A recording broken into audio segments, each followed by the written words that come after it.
name's Dylan Hofmann. I am a part of the Indiana State DAT program class of 2021. Coming up on a third of the way through the program. It's really exciting for me to think that I'm 33% almost of the way done, 32, I guess, percent.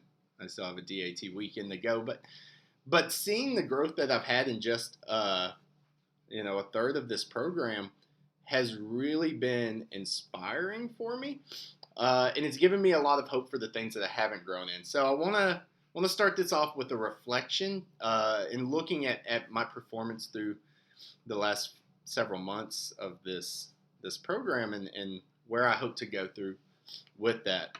I want to kind of talk about areas that I've seen a lot of growth and areas I haven't seen a lot of growth or still need to grow as a practitioner and as a leader. And so I want to kind of look at those, investigate maybe some of the underlying aspects of me personally and see why am I improving in some areas and not in others.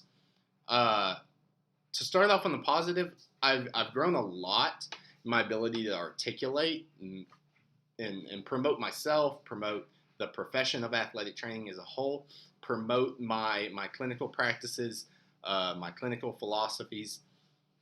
I think I can contribute a lot of that to the amount of reflective activities that we do. I mean, I probably did at least one or two reflective activities a week where I had to really think and use that metacognition to think about how I'm thinking about my practice and to word that in a way that was a high quality product. And doing that week over week and having that practice and that articulation has really helped me become better at speaking for myself and standing up for myself, my beliefs, my practices, and my profession. So I think that's one place that I've seen some significant growth through my program here. Secondly is as an educator. Now, some of that may be that I'm in my second year of teaching professionally in the high school setting, and so some of that may just be natural experience, and I feel more comfortable in a classroom setting, teaching through those things.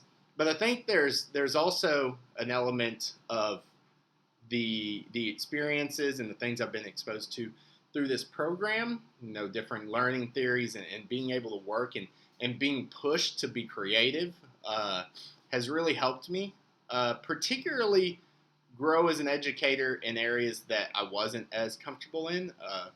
I've gotten really used to educating at the high school beginner novice level, and my passions are for more post-professional education. And so using some of these assignments and really pushing myself to move into more advanced topics and teach those has caused a lot of growth over this last few months in that area. And then lastly, I've grown as an evidence-based practitioner. I think the biggest aspect of that was understanding truly what all evidence-based practice made up and understanding how those three different pieces of EBP come together so I can provide holistic care. Kind of that awakening to that idea and the understanding of it has given me the ability to improve in it, to truly look at what the best evidence says, combine that with patient values, my own experiences. I think that's an area that I started off pretty well in, but I've really excelled and really moved forward in that through my time in the DAT. And a lot of that is simply, I think, the amount of resources that I've gotten through the DAT and the amount of evidence I've gotten to see, and then me thinking of critically how do I apply this evidence to my practice, and then how do my personal experiences and my patients fit into that. So I've seen a lot of growth there. Areas I still need development in: interprofessional care and health informatics. I can tell that through my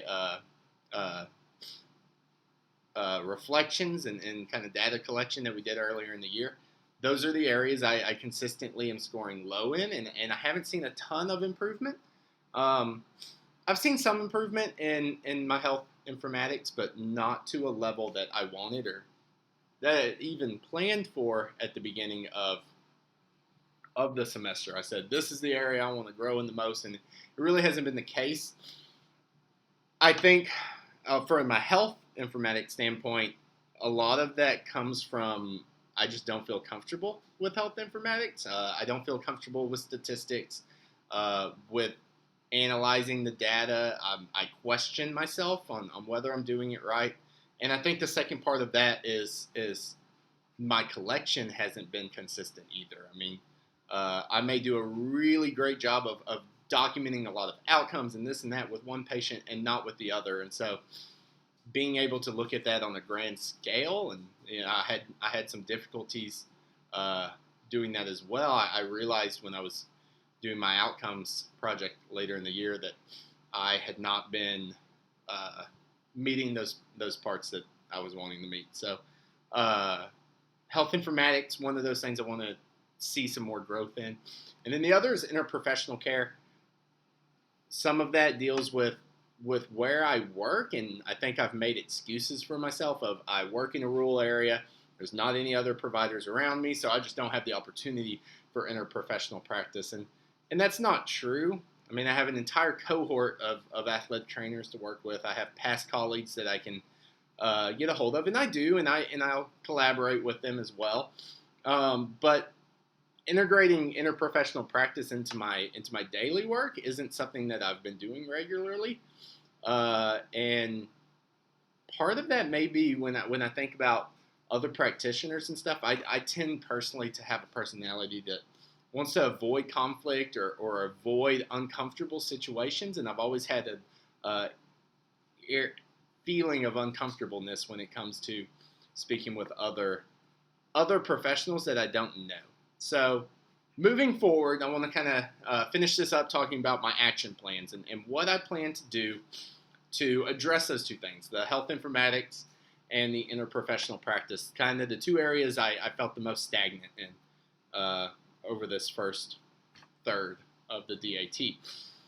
And, we learned that our action plans, they need to be specific, they need to be attainable, right, kind of SMART goal style. And so I was trying to think through, okay, what are some things that I should genuinely do that, one, I need to hold myself to and actually accomplish, and two, what are some things that are actually going to help me in these areas. So starting with health informatics, a specific action plan to help me track data, collect data, and do it effectively and in a larger scale than I've actually been doing is going to be the use of technology. I mean, just my new EMR system using the Core AT has helped me tremendously in the last few months in my practice with recording stuff, and I think I can get a lot more effective at that by implementing more and more technology. The truth is, it's difficult to do on paper, and I'm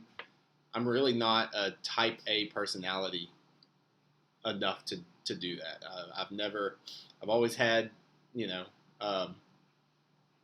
organized mess, I guess is what you would say. But with using technology, I think I can find a lot of aid in that. And so my specific action plan for this is to go to my IT department and request that I get a stationary, permanent computer inside the athletic training room. That way I have something that's always on. It's easy for patients to log in for treatment and to sign in. And I will be able to do a better job of recording things because the truth is it was just difficult. I had to have my patients fill everything out on an iPad. I would forget to charge the iPad, or I'd leave the iPad in my classroom. I was using it for teaching and for in there. I have my personal computer, but I'm trying to juggle all these other things and do other stuff on my personal laptop, and so it was difficult to have to hand that over to a patient for them to use and logging in and out all the time for patient confidentiality. So having a stationary computer, I think, is going to help me a lot, be more consistent in my record collection, and better at data collection so that when we get into this next semester and we start taking statistics, and I think that, as I mentioned earlier, that's an area that I can improve in, and hopefully I can take this improved data collection, and I'll actually be able to use that to come up with some numbers, statistics, and use health information to improve my practice. Because, and this was the feedback I got as well in my outcomes is, okay, you're collecting it, we need to use it. So the more effectively I can collect data on a large scale, and the better I get at using statistics, then I can get to what's actually important about healthcare informatics, and that's using the information to drive my practice. So looking forward to that as one of my actions. The second area, interprofessional communication and interprofessional practice.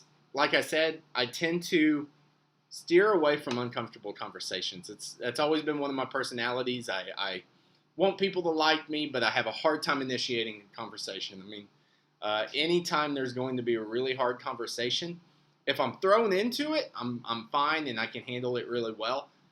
But if I have to actively come up with the decision to go approach a person and come out of my shell and be vulnerable with that, it's difficult for me to do so in a face-to-face interaction.